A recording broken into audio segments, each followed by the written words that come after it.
All right. Greetings. Welcome back to Black Bear News, where everything is connected. How are y'all doing? It's Friday, and so we're gonna slide into the weekend here. Talking about this and that. How's it going, everyone? We're live on YouTube, Rockfin, Callin, and Twitter. What's up, Osama, William, people of the internet? See y'all on Callin. Phantomas, what's up? And William, what's up? I don't know where to begin. If you're on Twitter, give me a shout out.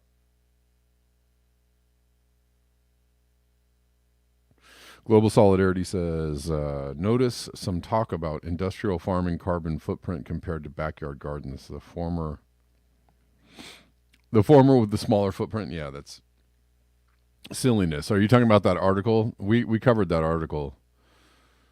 There was an article, I guess, like a week ago about, I mean, it was completely junk. That was, high level junk science. High level junk science. And they're not, they left out, when I read the article, I kind of broke it down why it was so dumb. But they're trying to tell you that they also called industrial farming conventional farming. That's not as somebody rightly pointed out, conventional farming is growing your own food in your backyard on your own small plot of land, or as people did years and years ago without all the inputs and the pesticides and the fertilizers and the tractors and the combines and all this. That's not conventional farming. That's industrial agriculture. That is the damaging, destructive farming. I don't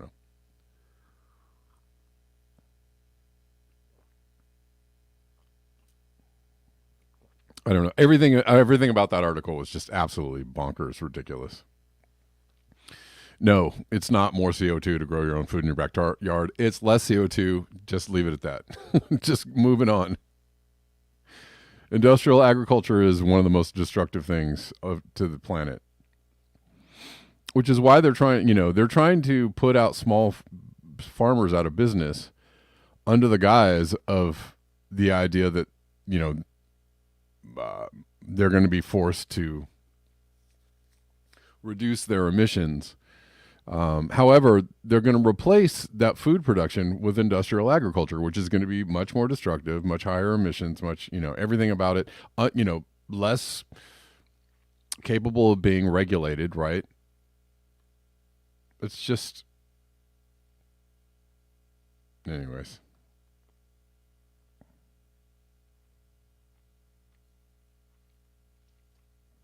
It was a very, very silly article.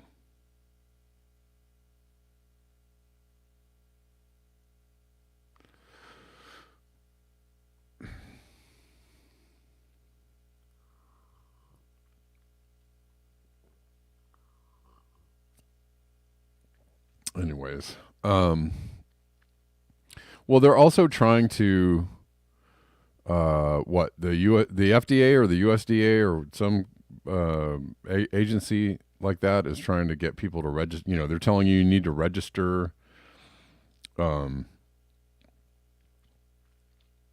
gardens with the FDA so that you can make sure that they're up to regulation or something. You're growing your food on a regulatory. I don't know, whatever.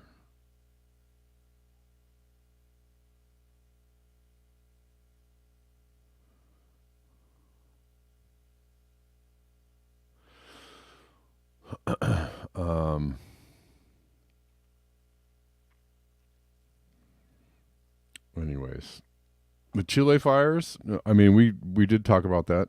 There are some massive fires in Chile. Of course, people are. Anytime anything like this happens and it gets enough attention, there is a conspiracy theory around it. I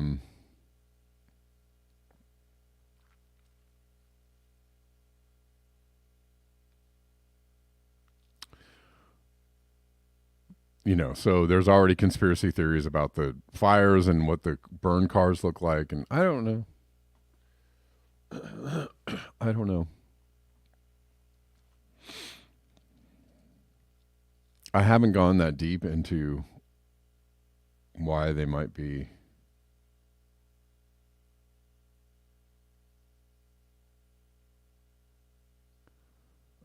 Starting the fires in Chile, if that's what they were doing, I don't know.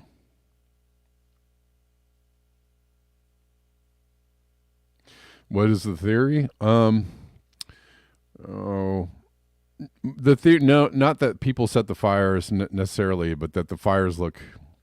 And there were a lot of these theories about Maui as well. That the fires look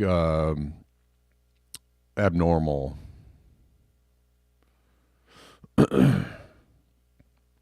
But I don't know. I can't really.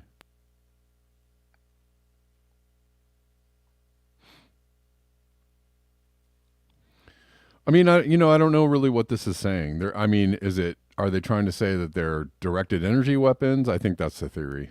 Is that somehow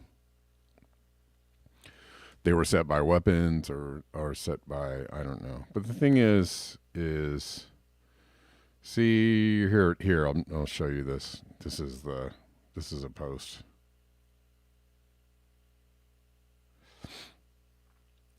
Honestly, I don't know. I don't see enough evidence. I mean, I saw some people talking about the Maui fires looking strange. I don't know. I mean, for sure, the Maui fires. There seems to be a lot of strangeness around the Maui fires. Absolutely, a lot of very odd happenings around the Maui fires. Do I think that they were directed energy weapons or intentionally set? I don't know, but there is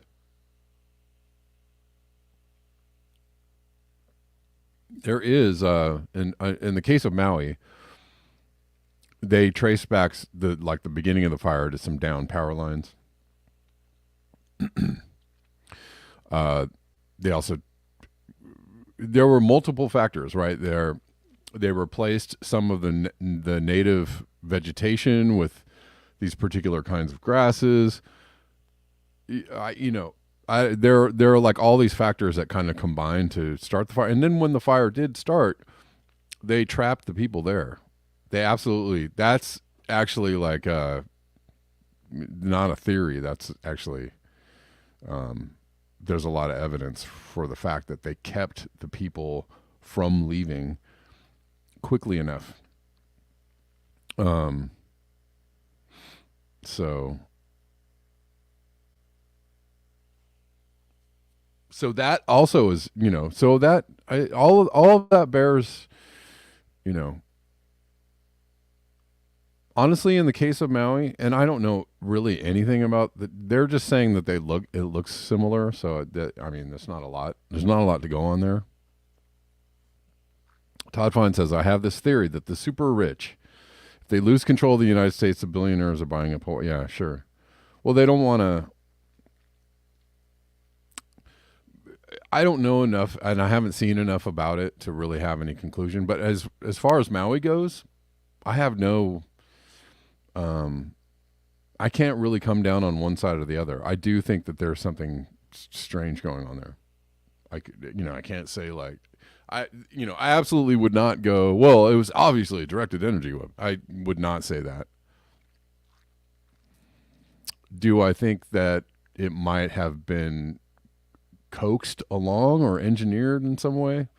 Possibly. There's a possibility. It does look strange. I saw that The Rock, Dwayne The Rock Johnson, got booed. Like he was at some event recently, and everybody started booing him, right, because of his involvement in the fundraising for the fire victims, and the fire victims don't seem to have gotten a lot of help so far. And a lot of people roundly rejected Oprah and Dwayne The Rock Johnson in their little fundraising scheme. They were just like, no, no, thank you. Deline Parole says Chile has cobalt for batteries. Is Chile the same country? Was it Chile or Ecuador? What country was it that Elon Musk said will coup who we want to coup? I don't think it was Chile. I want to say it was Ecuador, but I could be wrong. But if Chile has cobalt for batteries, that's interesting. Sure.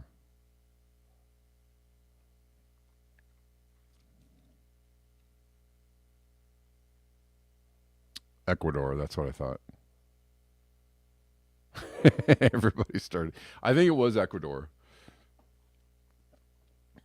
All right, hold on. We're going to take a call, guys. It's Friday. It's Friday. We're just talking about this and that. Hawaii has cobalt as well. Well, everybody got some cobalt. Congo, Chile, Hawaii. You have some cobalt? Okay. What's up? Free Assange. Free Assange now. Let's get it right. What's up? How you doing? You're on. It's Bolivia. That's what Elon Musk was referring to. Oh, was it Bolivia? Whoever we want. Yeah. Yeah, it was back when they replaced Evo Morales with that female, and she was. Oh, that's right. They ousted her. That's right. That's right. They chased her down the streets. In the streets. That was actually kind of funny. Yeah. And that's like, I get into these debates with usually conservatives, but also liberals, and they think that these other countries are poor because they just make bad decisions or they're just dumb or something like that. And obviously these other countries are not perfect. They're not like super geniuses, but they're not dumb where they just destroy their own countries. They're being manipulated. It's like, well, let this company come in, we'll give your leaders a little bit of cut, and then we'll just take your natural resources. And then all that farming you're doing that's feeding your people, stop doing that, grow these cash crops, and you'll make money. But then that money only goes to the elite, and then the inequality becomes huge, and then the economy is destroyed. Yep. And it's not because, the global South doesn't know how to do an economy. Their leaders are corrupted, and then the leaders are like, well, if I don't take this money, they'll just kill me.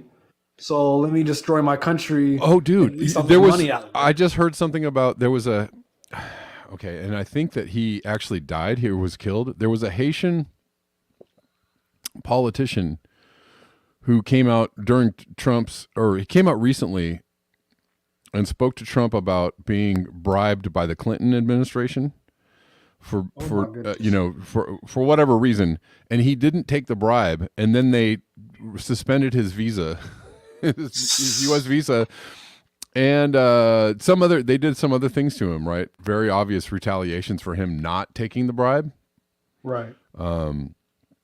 Right. So they're bribed, coerced to take bribes, right?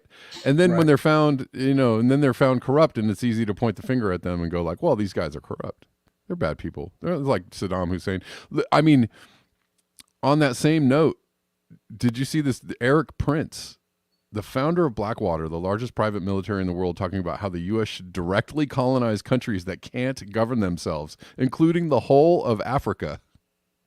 Let's listen to this. This is a wild thing. It's a very quick clip. Then it's time for us to put the imperial hat back on to say, we're going to govern those countries if you're incapable of governing yourselves, because enough is enough. We're done being invaded. Because our own national security risk is at stake. Exactly. National security interests are at stake. You can say that about pretty much all of Africa. They're incapable of governing themselves and benefiting their citizens, because the governments there are all about looting and pillaging and lining their pockets and going shopping in Paris instead of actually. All right, hold on a second. This guy is going to moralize about these. I mean, the absolute gaslighting lunacy of this. Well, these people are so corrupt and they're so bad. We are fine, upstanding, moral, rules-based order we're gonna come in there and we're gonna do it. We're gonna take them over and do it better. Really, Eric Prince, you absolute lunatic! My I mean, God. look what's happening in our country. You know, it's like we can pretend like, oh, our country is so great. Like, yeah, we have a higher standard of living, but that's really the only thing you can say. It's Our well, government we have a higher standard of nuts. living, but we don't have social services that we don't have Medicare Exactly. for all. We don't have medical health. You know, every other, pretty much every other country on the planet has, you know, free medical care for its citizens. Mexico, Russia. I mean, pick a country. Even poor countries. Pick a country. They have medical care for Colombia, Chile. They all have medical care for their citizens. Not us. And are we really having a higher standard of living when we have all these chemicals and stuff all around us, where we have Alzheimer's, and these other countries that are so-called poor, they don't have the same rates of Alzheimer's and cancer and stuff like we do. No, they do not. And you have, you know, Mexico being retaliated against because they are refusing. They're banning like Roundup and glyphosate and all that stuff, right? They ban that stuff, and we're kind of sanctioning them and doing some things to them because of that. Europe also the same.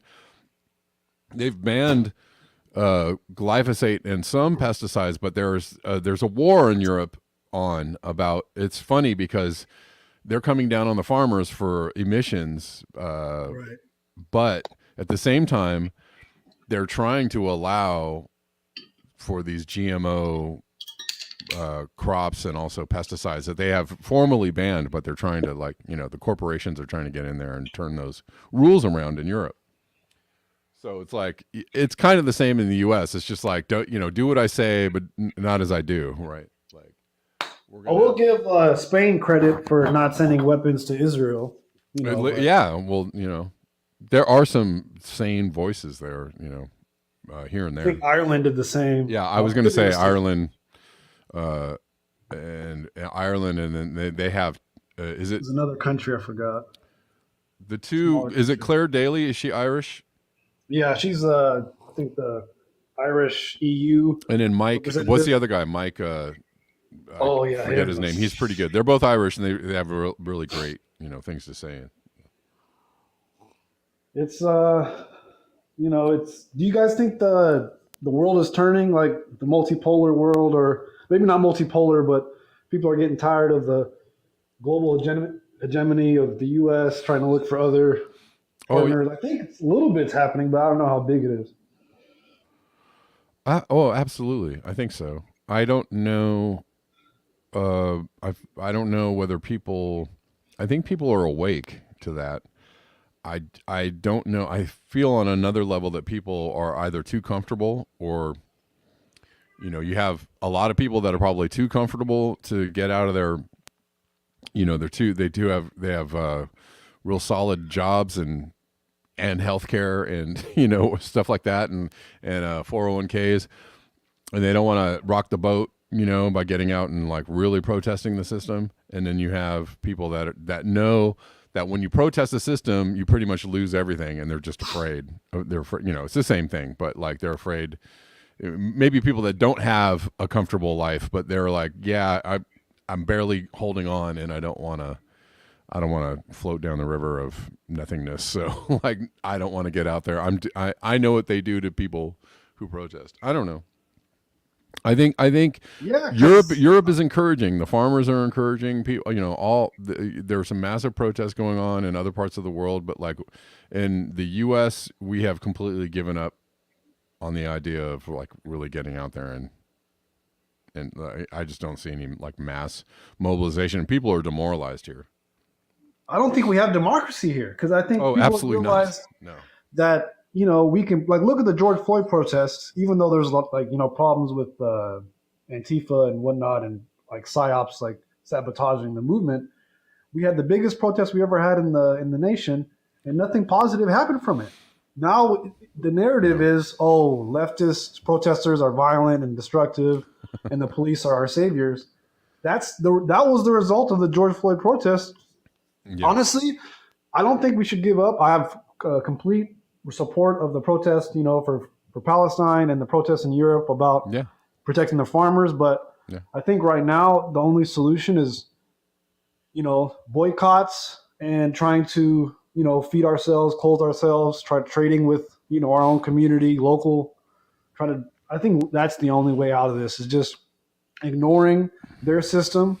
And that's similar to how the communists, like the oppressive uh, communist colonies in like in Eastern Europe, that's how they got rid of their oppression is that they just started trading amongst themselves. And eventually Parallel economies. Yeah.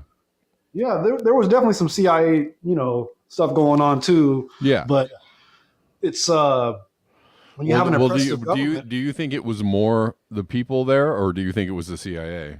Do you think it I think it was? was mostly the people there, but at the same time, there was a lot of communist leaders that were taking advantage of their position. Communist, like if you're a communist party, you got better rations, you got better Mhm. everything, and that was bullshit. Like even if there was shortages, if the communist leaders were actually real communists, they would have been sharing with those extra rations with the people and trying and being more honest and transparent. It's like we don't have this, look at our stores that we're trying our best to distribute.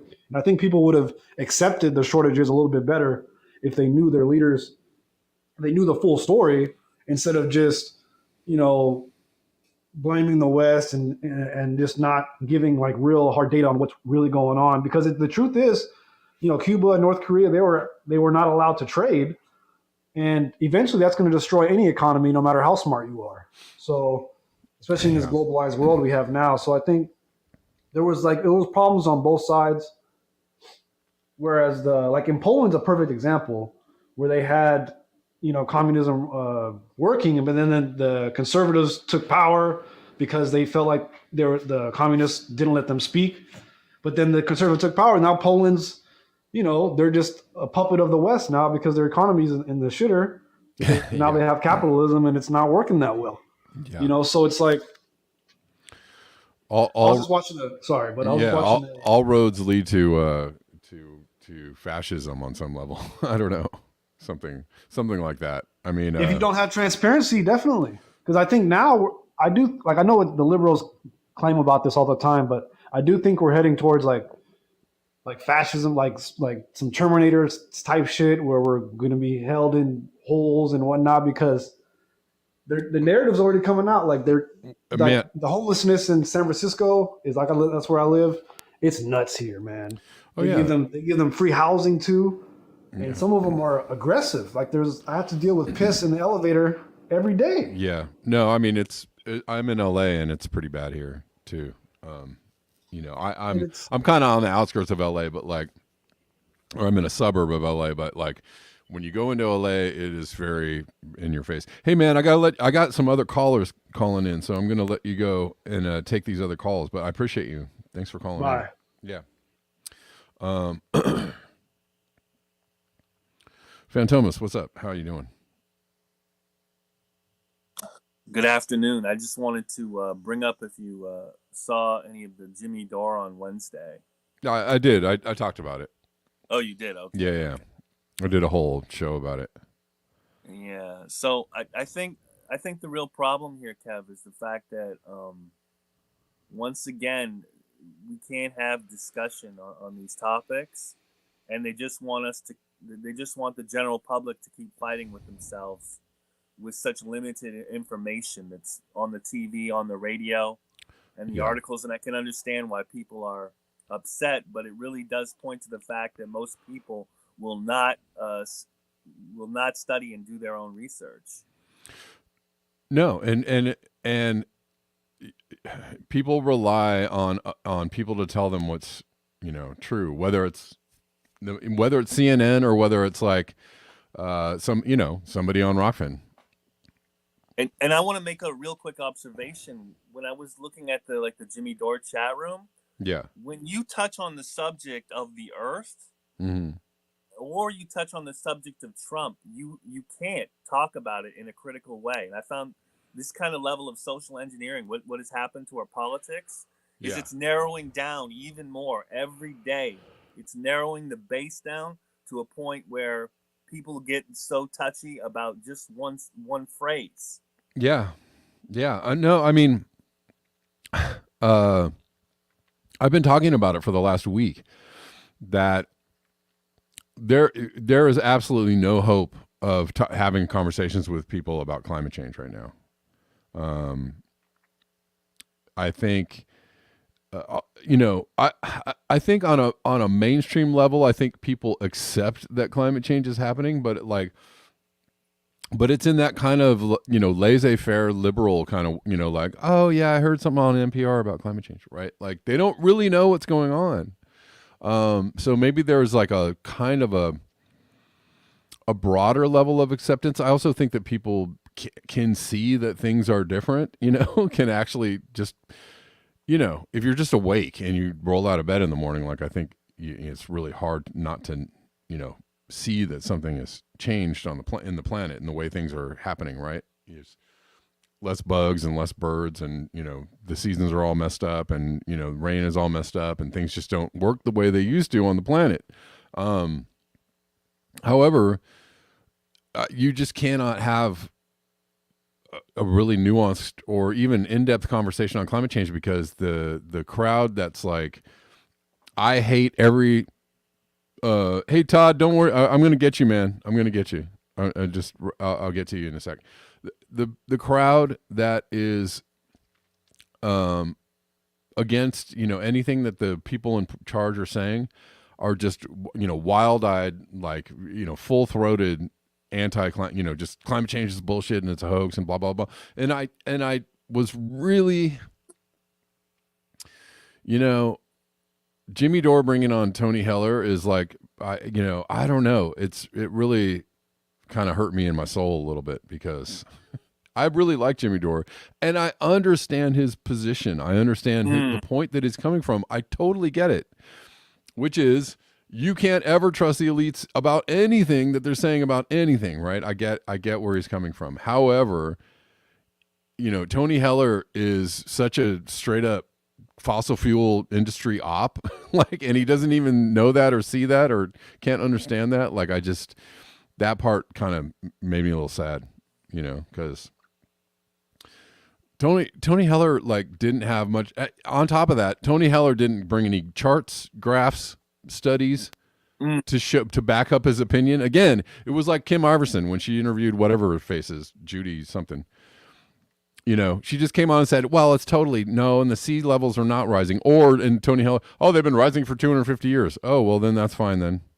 Like, it's just, he didn't bring anything to the table to back up what he was saying. He just said stuff. And then Jimmy Dore, Mr. Pushback, Mr. I'm gonna take Cornel West to the mat on what he's saying. Fine. But you didn't push back on this at all, bro. You just rolled the fuck over because you wanted to believe what he said. So like, where is your journalism hat? You just took it off and you just, you just completely like handed the mic over to Tony Heller to say some bullshit. You don't even know what you're talking about, and you're going to a non-expert to get some, to get in, right? He interviews doctors about COVID and vaccines. He interviews scientists. Tony Heller is not like, he's widely regarded as a buffoon and as a denier and he's not a top scientist in his field. He is not. He's just some dude who has a geology degree. Like, he's not like, no, people aren't going to Tony Heller to go like, well, what do you think about this? Because I regard, you're held in high regard in the scientific community. No, he's not that. He's not anybody like that. And so I'll just anyways, frustration. I'll just leave it here. I think that the what's happening is the chat and the audience is becoming the wielding scale of judgment, and now that you can see it instantly, a room or a chat, or when you look over, people get paranoid and they instantly have to fall in line, or they'll see that perception of everybody turning on them. That's what I really think is what's happening with a lot of hosts now, especially on the subjects of Trump and climate. And I'll just leave it there. Yeah, and and one more point to that is, obviously, it's fashionable to think that climate change is it is unfashionable to regard climate change as a real thing, and that is why we're going in the wrong direction. Absolutely. I'm talking about where there's no hope right now. I don't see any glimmer of hope on getting people to actually get together and have sane conversations about it. Like, it's getting worse. It's going in the wrong direction, and Jimmy Dore is not helping that. And I'm Yeah. really, really disappointed in him with that. Anyways, thanks, Phantom. All right, later. What's up, Todd? How you doing?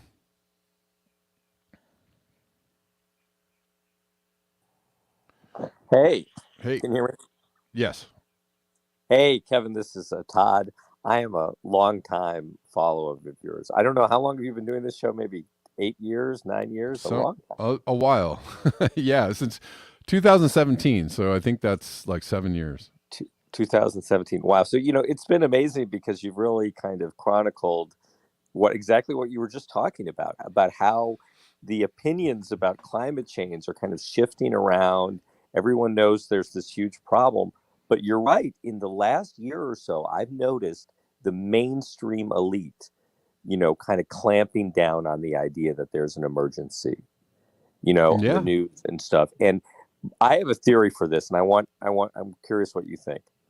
I think it's because this Silicon Valley techno elite is about to launch this AI experiment. They're going to be Yeah. asking for so much trust in technology to institute this world of robots and artificial intelligence. And they can't be having people saying, well, the last time humanity, intervened in nature, it led to this climate change problem that's killed like 50% of the species on Earth. Why should we let this AI develop? Yeah. Very logical point there, Todd. That's like way too much logic. But right. No, but it's like you can't have this really dangerous climate catastrophe and say, well, now that that's not fixed, let's like experiment with this other insane idea. Well, yeah. I mean, that's exactly like the position that Michael Mann is in the information space. Michael Mann is, he's there to tell you that climate change is bad, but if you're one of those people that think it's really bad, you're crazy. Like, okay, what is the message you're trying to put out there? I don't take any of them seriously. Yeah. I don't take any, like pretty much now, if you go on TV all the time, you are not really a radical in the sense of understanding the scale of climate change. What I feel a lot of people miss is climate change is not about just numbers and targets. It's not even about CO2. Yeah, it's about humanity's relationship with the planet and the other species on the planet. Right. And humanity just taking up more and more resources and more land and disturbing the environment with chemicals and this and that. Climate change is just one facet of a huge recognition that humanity refuses to internalize. And this whole thing with AI just puts it even more in perspective. You've completely devastated huge swaths of planet Earth, and now you're going to let this artificial intelligence that you don't even understand or know how it was created really start to make decisions. Come on. It's a recipe for definitely dystopian hellscape disaster. I mean, how are they going to run the AI without energy? Hello. Well, what do we have for energy? Fossil fuels. So yeah, they're going to use fossil fuels to run the AI, they know that. Of course. Well, here's an interesting. I see. Man, there's a lot to get into here, but there are a few people out there that are saying basically like, get off the internet and throw your phone in a lake. Like if you really want to escape all that, like. Here's the limits to AI is like, well, okay, they've got kind of everybody trapped in this digital gulag as opposed to an information superhighway, right? Because everybody depends on the internet now. But do you really have to? They've almost got us to the point where like you can't do anything, you can't bank or you can't. Right. But who cares? Like, make some money, put it under your mattress. I don't know, buy some silver, put it on your mattress. But the other thing it is hard, but yeah. Well, people are already checking out. I mean, one of the things that's so interesting, you do YouTube. In my opinion, YouTube is kind of dead for critical commentary, but I've been Of on. course. I was on Twitter. I was on Twitter for so many years, and now that even that's getting controlled by these maniacs like Elon Musk. Yeah. And I'm trying to figure out where to go, but I go on TikTok, and young people, a lot of people don't. The older people don't get it. They are despairing. You know, Oh yeah. it reminds me of the moments before like a world war or a revolution, Mhm. you know, where people just have nothing left to give. Like there was a viral video on TikTok yesterday where this guy, the black guy, was like, for a lot of us, death is an option. We are like at rock bottom in our lives. How are you supposed to tell us about Trump versus Biden? Oh yeah. You know what I mean? Like we Yeah. can't afford a house and you're trying to get me worried. You know, I can't afford a place to live. You're trying to get me stressed out about Trump versus Biden. You know, The kids are I'm despairing. at the end Yes. of Yeah. my Oh rope. yeah. Yeah. Yeah. Well, and I think you know, I don't know. It would be great if there could be some kind of direction for people to go. You know, it would be great if there were some positive examples, you know, of alternative ways to live, you know, for these What do you- despairing. What do you young think people, about, you know, one of the things I'm asking is why won't there be a youth presidential candidate, you know, that really kind of encapsulates all these dreams, all these desires? I mean, Yeah. I saw Marianne Williamson dropped out of the race. Did So she? now it's going to be. I mean, it was. Yeah, can you it was believe that? Whoa! Barely noticed. It was very right. What? Yeah, nobody even cared. Right. And so it's Biden versus this guy Dean Phillips, who's obviously a tool of this billionaire. What I call, I don't know if you follow this, the PayPal mafia. Have you heard of this? Yeah, yeah. This idea that these people around Elon Musk and Peter Thiel, and Bill Ackman, who starts Rumble, by the way. Rumble and Colin is now part of Rumble, yeah. by the way. Right, which by the way is something interesting because I see a lot of this as fascist. And then, you know, I know you're a big fan of Rumble because of the ethic of it. But I'm not a fan of Rumble. Actually, you got me wrong on that one. Oh, you were at one point. I was on. Rockfin. I think Rockfin is cool for now. I mean, they seem to be legit. I have no idea, though. I mean, it could all be a big honeypot. Rockfin could all be a place where it's like all of you guys are thought criminals, right? Huh? Do you think Rumble is sort of fascist? Rumble was started by Peter Thiel. Yeah, and he's part of the Rumble people. So there's something going on there that is. I am so frightened by Peter Thiel. Yeah, and I go around everywhere I go yelling at the top of my head to everybody I meet. This Peter Thiel guy is bad news.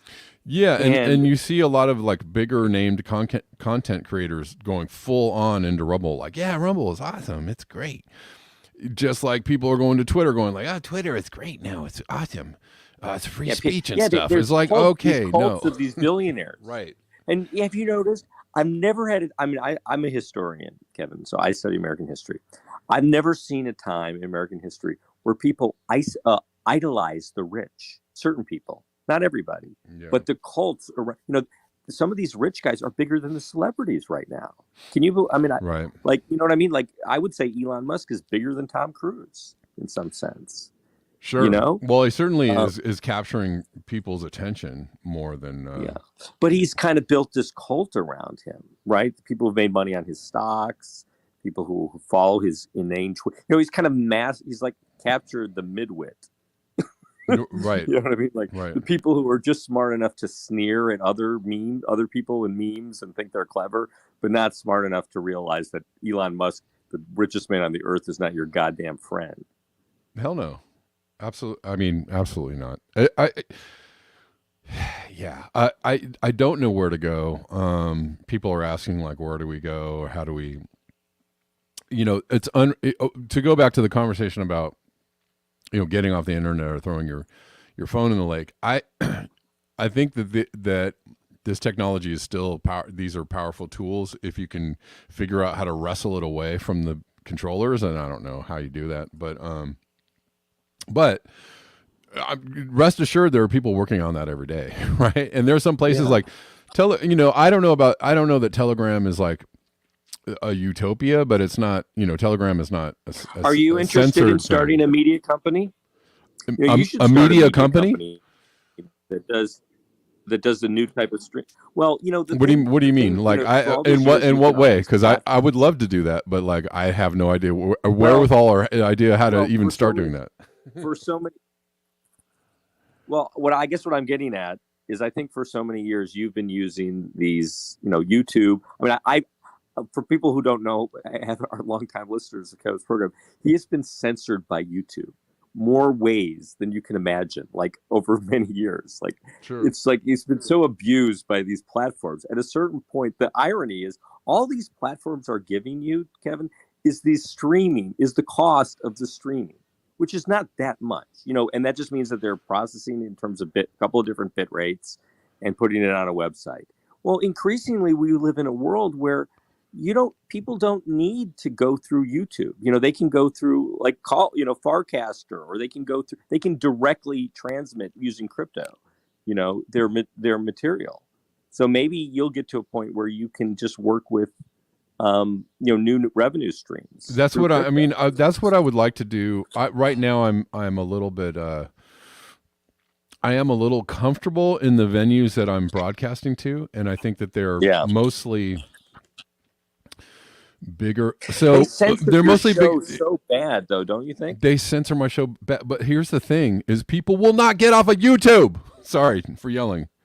Because it's too simple and easy, and you guys can't get off of YouTube. Like, look, I went off of YouTube. I went off of YouTube for a year.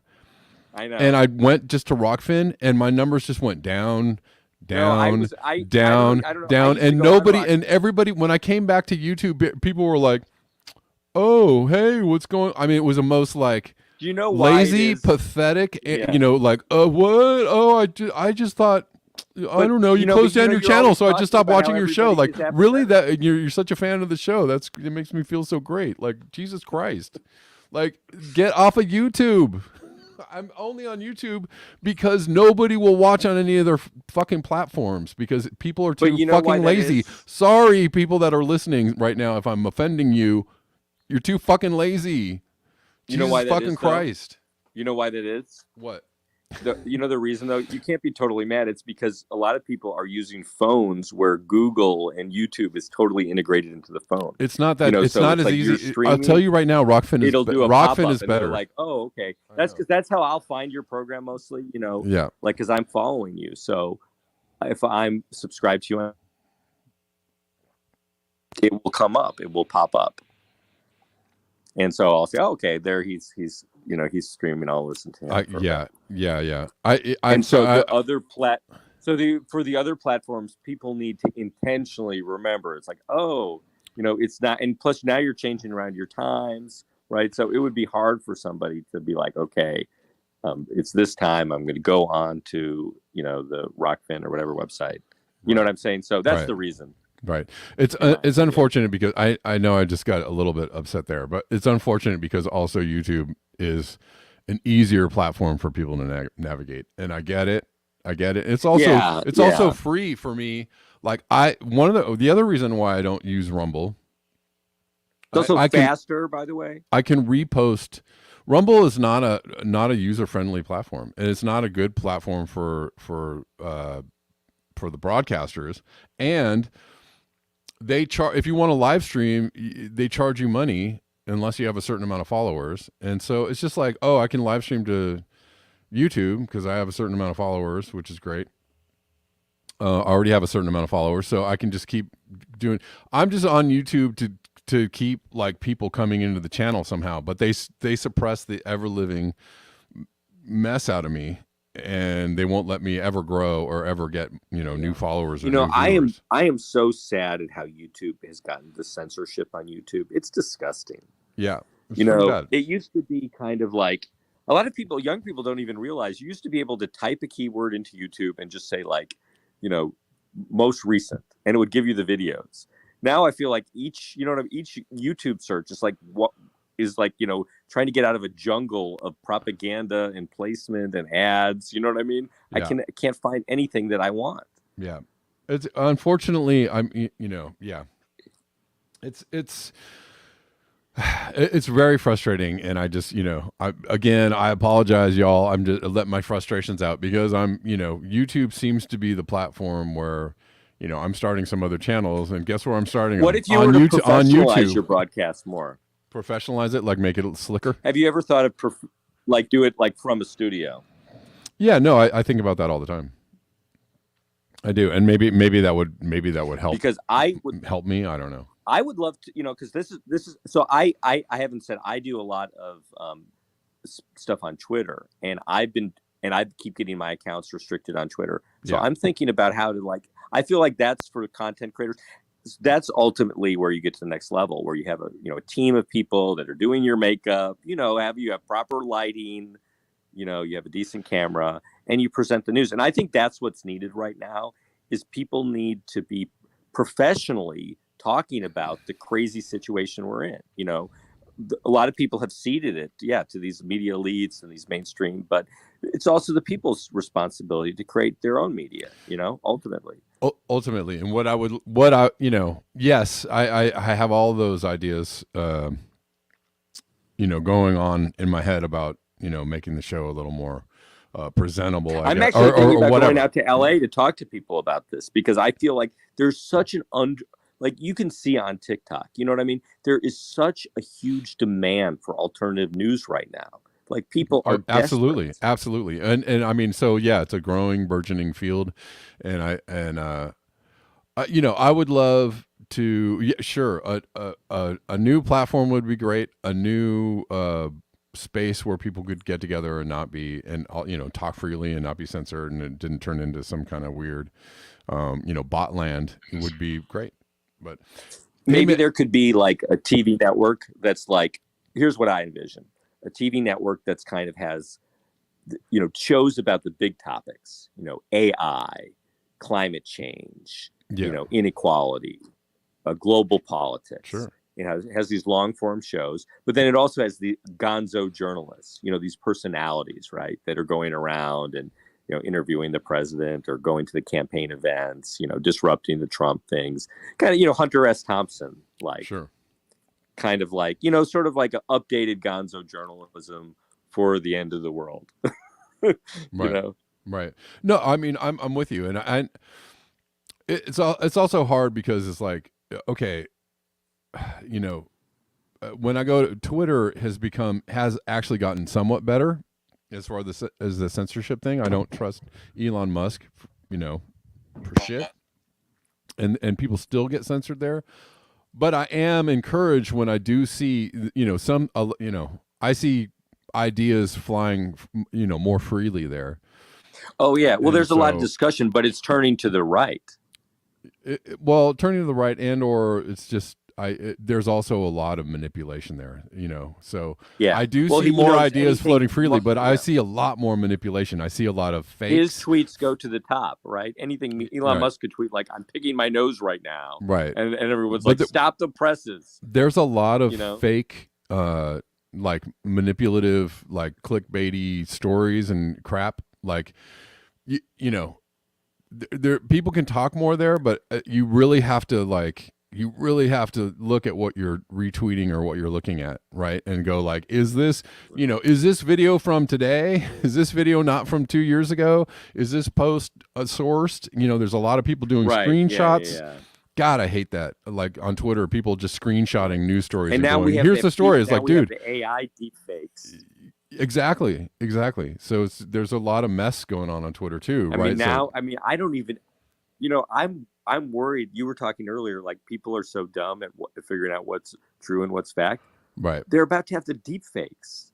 Right. I mean, I can pretty much figure out deepfakes, but now I'm getting to the point where even I can't even figure out some deepfakes, a couple of them, Yeah. And it's scary. It's like, well, what are the dumb people going to do now? It is. It's really, yeah. It's gonna, and that ties into the AI thing that you brought up earlier. Is that there's just going to be the manipulation and the inability for people to figure out like what is real and what's not real is going to become right. And really the sad thing is that in theory the AI could solve a lot of our problems, right? I mean, it could lead to fair resource distribution. Maybe the AIs could make some of the decisions, instead of the leaders, about how to, divide up the pie, let's say. Right.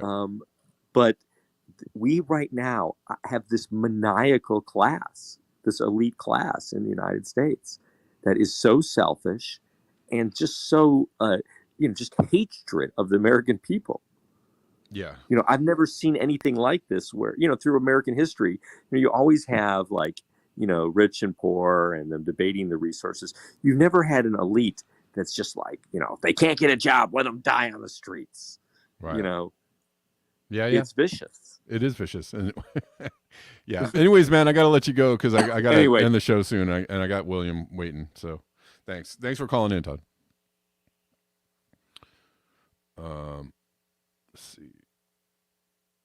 William, how's it going, man? Sorry to make you wait there. Oh, no, that was entertaining. It was informative. Hello, Todd. Appreciated that. Hello, Shalel and Free Assange. I don't know where to start, man. There's a lot to talk about. I just wanted to say I loaded up a bunch of main key issues. I've talked with you a little bit on Rockton in Telegram with links if anyone's interested about the things we talk about that we can't, which brings it right back to Todd's point. And it's absolute insanity. But at least you have that space so we can share uncensored material. Yeah, if you want to share links or what the thing about the Telegram, I was saying there's Telegram I was talking about people scamming people on Telegram, but that's because I'm in a bunch of crypto things in Telegram, and that's why people are trying to mess with you on Telegram, is because they're trying to steal people's crypto. We're not talking about crypto in Black Bear News chat, so there's no reason for people to, whatever. There are fake people make fake accounts and do screwy things there, but like you just have to understand the what the sandbox you're playing in. But like, for the most part, Telegram is an interesting place.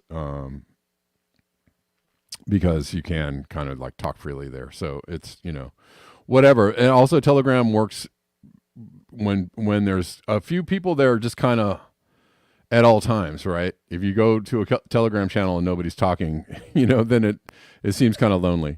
But, so I don't know, go to the Telegram channel and, check out some links or have a discussion or, say hi to people or whatever. It's just another place for people to hang out in the meantime. Really quick, Kameshwari Kate gave me $5 on Rockfin. Thank you, Kate. Without saying that he's being told what to say, Dore revealed that he has been tapped on the back by some 3-lettered agency. So Heller might be one of Dore's compromises. Viewers should be able to see through it. Interesting. And also, Kate and Denver and Osama say my production is just fine. Okay. Thanks, guys. I appreciate you.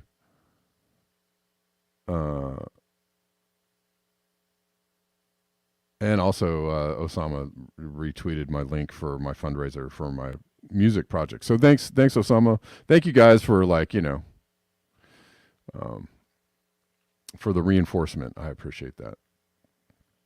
On the Rockfin. I wish more people would watch on Rockfin, because Rockfin is I know that it's, struggle for people to get there, but it's so much nicer not to have to watch what you have to say and be able to just kind of speak freely. And oh man, it's just like a different kind of thing there, and if and I'm sorry if I'm offending anybody who's watching me on YouTube by getting upset. You're getting limited because of YouTube censorship. You are getting limited information, right? You're not getting the full scope of information that you could possibly be getting because of their censorship. And you also have to understand that it's impacting probably the people that you like watching very negatively. It's a real, problem. And so I'm just saying, if you respect your content creators, uh, try and follow them on other platforms. Listen on other platforms and support other platforms to support your content creators in their quest for speaking freely on subjects and being able to give you information. It's just trying to put information out on YouTube is like really very hard. It's like really dancing through fiery flames and walking and jumping through hoops and doing all this contorting in order to like not offend anybody and make the wrong moves and etc. It's just it's not great. Anyways, Kevin, something you've done, but I've seen Viva Frey do and Israeli News Live is start on YouTube, but keep the YouTube segment shorter, and then go to Rockfin and make or Rumble, some of them. Other platforms make that segment the body of the show. Do you see what I mean? Yeah. So that way you bring the audience with you. It's what I've seen up there. Yeah. Oh, did I mistakenly see Denver in the chats there? Sorry, I thought I saw him in there. Yeah, no, I agree with you, William, and I think it's a good idea. I was kind of trying to do that, for I don't know. I'm constantly kind of like trying to balance like not losing people on YouTube, or not losing but we'll see. I don't know. I'm gonna maybe try some different things in the future, and and also try not screaming into the microphone in the future. Well, can I make a comment? Once in a while it happens. I think it's normal. It's righteous indignation. YouTube and a lot of platforms have made it impossible for people to share. And then as far as search engines too, I want to make a suggestion to Todd or anybody.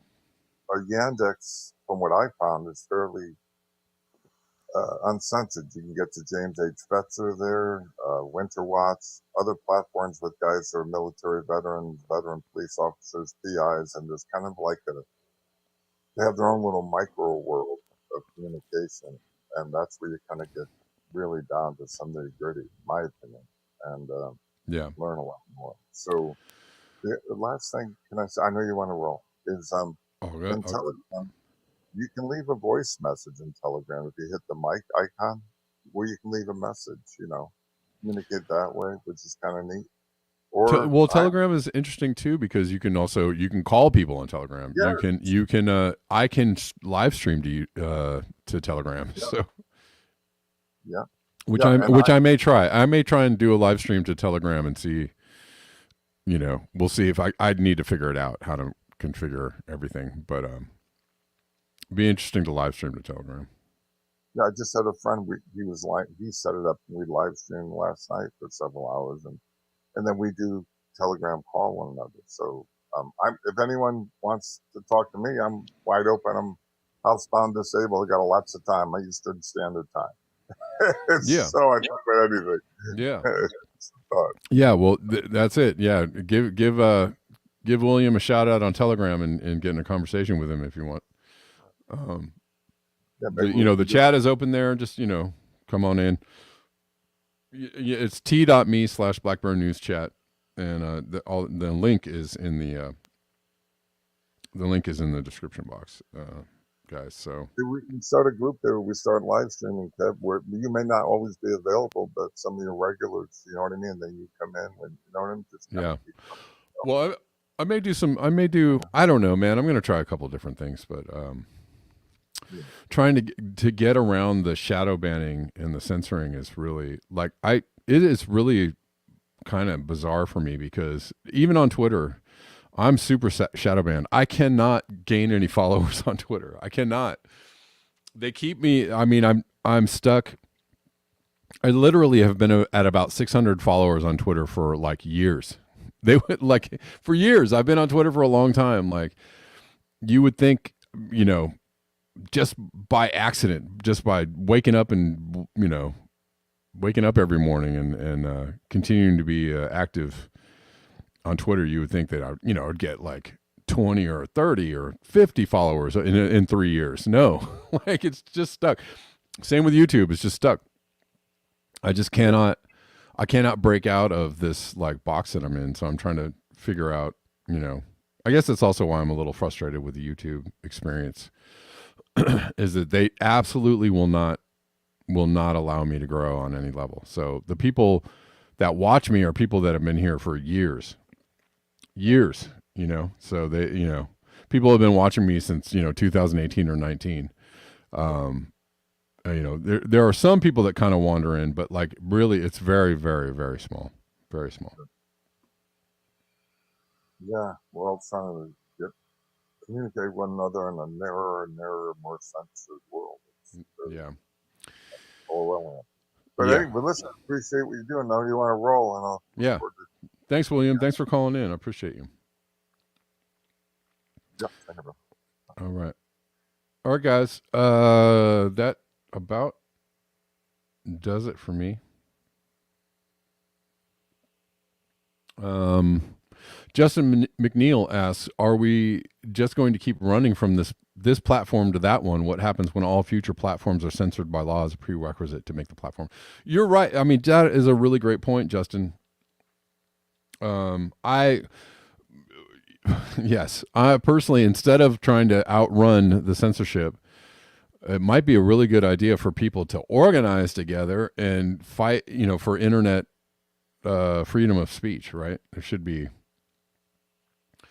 be some basic rules of the internet, which is, and which means beating back the corporate hand that seems to control everything, right? There should be some freedom of speech should be a central tenet of the internet. People should be allowed to make whatever platforms they want and say whatever they want and be allowed to do and whatever they want, within reason.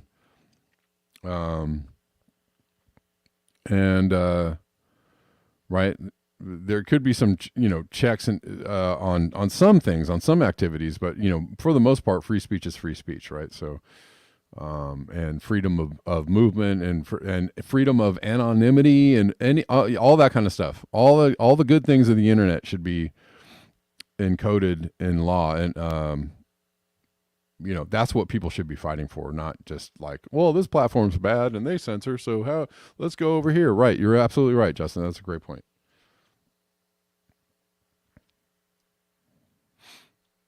I agree with you. But I do appreciate you all joining me every day here, whatever platform you're on. I appreciate that you jump on in and hang out with me. It would be nice if we could all move about a little more freely on the internets. Deline says, I mainly follow the ones that are censored and banned. Yeah. All right. Well, here are the ways that you can support the show if you appreciate the show being here for free every day. First of all, you can follow me on Twitter at Black Bear News, the number 1. You can also check out our Telegram at t.me/blackbearnewschat. You can buy me a coffee at buymeacoffee.com/blackbearnews. You can Cash App me at Red Llama Music. You can Venmo me at Kevin Sandblum. You can PayPal me at paypal.me/Kevin Sandblum. And you can Zelle me at Kevin Sandblum at protonmail.com. All right. Thanks, guys. I appreciate you. I'll be back on Monday at 9. Yep. 15 people on. I mean, maybe we'll do that. Maybe we'll do that again. Maybe we'll just start the show on YouTube and get a couple of minutes in and we'll switch to Rockfin or something. I don't know. I have been streaming to Twitter every day, and I guess I'm getting some followers because of that. I can't really tell. Or I'm getting some views there, but I don't seem to be getting any followers because I'm stuck. The same dang follower count. I think I've gained like 30 followers in literally like 3 years. Just absolutely ridiculous because that should not be the case. Anyways. At one time on YouTube, I was getting like several thousand views a day on my videos, like 2,000 or 3,000 views, just on a random video during the day. And I was, gaining some kind of followers, but they just said, no, you're not going to get any more views or followers or anything. So good luck to you. And it seems to be the case on Twitter as well, even with Elon Musk at the helm. All right, guys. Appreciate you. Until next time. Peace.